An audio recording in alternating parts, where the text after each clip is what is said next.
Hey folks, welcome back to Let's Play Enclosure. Oops, we're going back inside and we'll talk to Ben for a while, as we tried to last episode, but we had an unfortunate accident.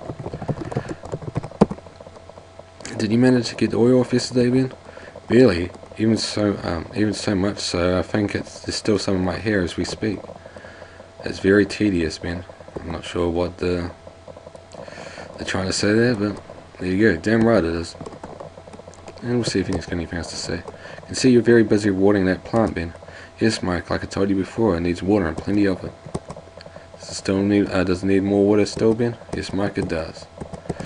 Well, we'll leave Ben to watering his plant. And I don't think we've talked to Chun Sing Lee yet. As you recall in the last episode, we performed a seance after collecting all the ingredients, and we came out of the seance room after the lights went out covered in oil. According to William Mayfield, that is a sign that the Eskimo or the ghost is actually there. It's the first we've heard of it. In fact, he had told us that his father never found oil, but who are we to question him? Anyway, we'll talk to Lee. It's quite a session, and yesterday wasn't it, Dr. Lee? Yes, Mike was very slick. Oh, I see what he did there. Yes, it sure was. Did he just make a joke? I think so. You could say that. I'm very much of a slick guy myself, Dr. Lee. Ha ha ha. Excuse me, Mike? Never mind. Dr. Lee. Well. Seems he's busy back to his meditation again, so we'll climb downstairs. I think we've talked to everybody so far today, so... Oh, shit. It sounded like there was a loud bump. Oh, goodness. My God, it's Dr. Lee. He fell from the ladder. Everyone else seems to have heard that loud slam as well. What happened, Dr. Owen Carter asks. We heard a loud noise coming from here, Lisa McIntyre says. It's Dr. Lee, you say? Is he? McIntyre asks. I'm afraid Dr. Lee is dead, Dr. Benson says. Oh, we're down one doctor. That's awful, Lisa McIntyre cries out. Look, the rungs are smeared with oil, Owen Carter points out. My God, you're right. Could it be, you say? I bet it's something to do with the Eskimo spirit, Lisa McIntyre says. Now. Let's not rush to conclusions, Dr. Benson says. There must be a logical explanation for this. What do you mean, logical explanation, Lisa McIntyre says. You surely don't think that there's oil got there through yesterday's accident in the lab. I mean to say that it's not necessarily the work of a ghost, Miss McIntyre, Dr. Benson says. It looks more of an accident to me. And Dr. Benson's right, Lisa. Manifestations don't kill, Owen Carter says. Manifestations surely don't spray oil, Lisa McIntyre says as she furiously leaves the room. Or leaves the room furiously, in actual fact. Later on, the remaining party members learn about Dr. Lee's gruesome death. His body is transported to the test lab where it is preserved until the chopper is fully repaired for the journey home. So I think we're having a funeral service in the test lab. Test lab's obviously called to supply tests. And thus we lay his body and soul in the hands of the Lord, so that Dr. Chen Sung Lee may rest in peace, William Mayfield says. Amen. Does anyone else want to say anything, William Mayfield asks. You said it all, William.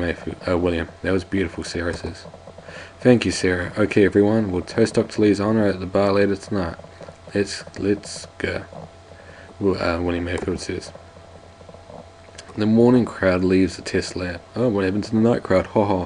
Later that night, there's a short reception in Dr. Lee's remembrance. After the reception, everyone decides to call it a day and all go to bed. I don't know how you could particularly sleep after seeing that, but who am I to judge? The next morning. I don't know how you'd risk being up there after that happened, but there you go. Darling, here you are, Sarah says. What? Oh, it's you answer. Are you alright, Sarah asks. Yeah, I'm fine. I'm just a bit upset over Dr. Lee, you say. Or death of Dr. Lee. Yeah, me too, Sarah says, and she kisses you. I'm going now. Will I see you later, Sarah asks. Yeah, sure, you answer as Sarah leaves. I think we're done here already. We'll take a look at the view. The view is great. You can see from your house from up here, you think? Well, if it's that easy, we'll just walk home.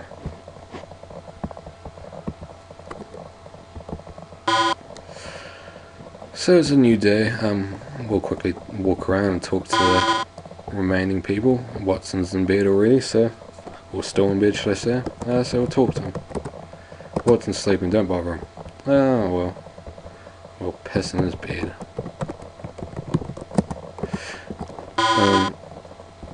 We'll see who else is up, see if anyone's out in the bar slash dining room area. And it's empty. I guess we missed breakfast yet again, or perhaps we're up early and it's breakfast time has passed.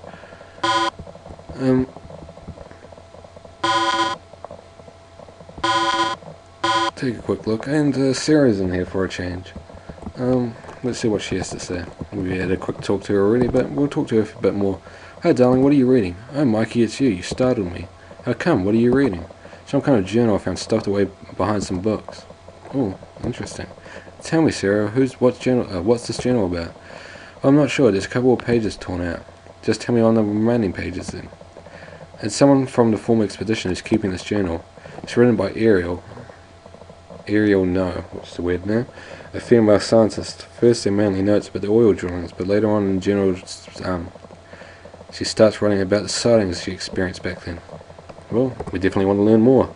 Bring me the part about the sightings, will you? Okay, Mike, listen. Tuesday, once again Dr. Livingstone and I saw the spirit that, to me, very much looks like an Eskimo. We reported it to Mr. Mayfield, but he refused to believe it, and told us he wasn't paying us to go around spreading fairy tales. Can't blame him, really. Friday, after 2 days of non-sightings, the spirit suddenly reappeared. Some guards saw him walking through the hallways. They also told me, well, we saw him walking through the hallways as well. Some guards saw him walking through the hallways. They also told me that the spirit left a trail of oil. I must say I wasn't paying that much attention to it when I first saw the ghost. When I saw the ghost for the first time, but now I recall there was some oil as well. Sunday, something horrific happened. Poor Dr. Livingstone was crushed today by a large boulder of ice. There were traces of oil at the accident scene. Again, I told Mr. Mayfield, but he was too busy to even notice me. Wednesday. For the last 3 days, several strange accidents have happened here. I'm getting very paranoid over all of this, I must admit. I'm afraid to even leave my quarters. All the deaths involve oil. It can no longer be a coincidental. Mayfield still isn't listening. Damn, that man's stubborn. Thursday, another scientist and I saw something in the hills. Going to investigate. I'll hide this journal between some books somewhere and retrieve it when I get back.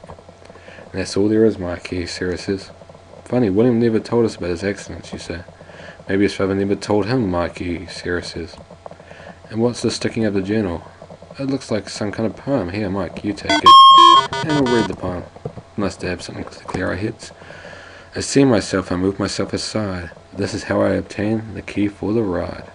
Written by Ariel No, called No One Will Follow. What's that supposed to mean? Well, I guess we'll figure that out later. For now, I think we didn't really pay our respects to Chinsong Lee enough, so I think we should be a bit more, kind and go visit him. We need to get dressed up to go in there.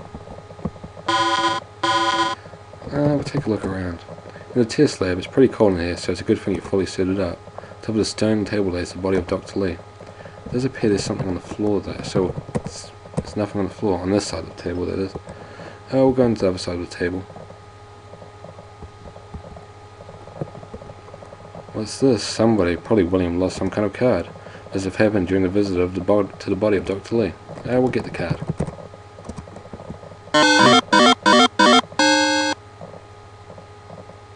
Within the sudden darkness, he managed to find your way out.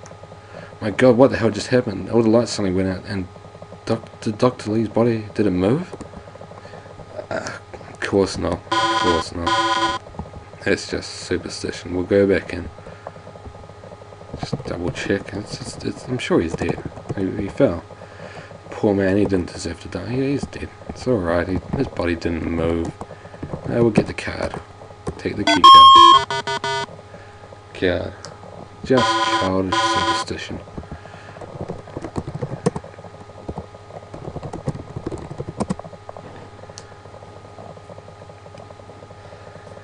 I think we'll do a short episode tonight.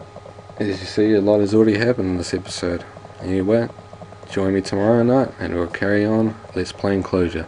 See you then.